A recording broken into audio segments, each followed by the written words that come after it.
ရှိနေတဲ့အကျင့်တချို့အချိန်မလွန်ခင်ပြင်သင့်တယ်လို့တစ်ခါတွေးမိဥပမာလူတွေကိုအယုံလွယ်တဲ့အကျင့်အားလုံးကိုကိုယ်လိုပဲလို့သတ်မှတ်တဲ့အကျင့်သူများချူချူသားသားပြောတိုင်းလက်ခံပေးတဲ့အကျင့်နဲ့အားလုံးကိုမိတ်ဆွေလို့သတ်မှတ်တဲ့အကျင့်အားလုံးစီကမျှော်လင့်ချက်ထားတတ်တဲ့အကျင့်အမြဲတမ်းအားလုံးအတွက်ကူညီပေးနေတတ်တဲ့အကျင့်တွေအကြောင်းတော့ဗျာသူတို့အတွက်ဘလောက်ပင်လုပ်ပေးခဲ့ကိုလိုတဲ့အခါမှာအမြဲတမ်းကိုတယောက်တည်းပဲအရန်ပင်မနေပြီဗျာ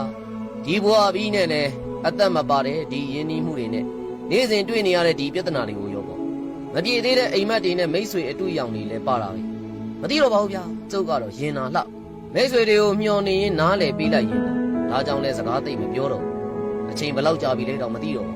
ကိုပျော်ရွှင်မှုနဲ့မျှော်လင့်ချက်တွေချိုးနေနေနဲ့ဘဝကလည်းဘဝတည်သွားလာတယ်မသိနိုင်သူတို့နဲ့ပတ်သက်ဖို့လည်းကြောက်သွားပြီဘသူစီကမှဘာမှလည်းမမျှော်လင့်တော့ပါဘူးဒါကြောင့်မို့လို့တယောက်တည်းနေဖို့ပဲအမြဲကြိုးစားတယ်နေလဲနေတဲ့နေပါပဲဒါကြောင့်မို့လို့အနားမှာဘသူမှမလိုတော့တယ်လို့ဘသူအကျဉ်းသာဂယူးဆိုင်မှုမှလည်းမလိုတော့အခုကျုပ်ဒဏ်ရာတွေနဲ့ပျော်နေတတ်ပြီ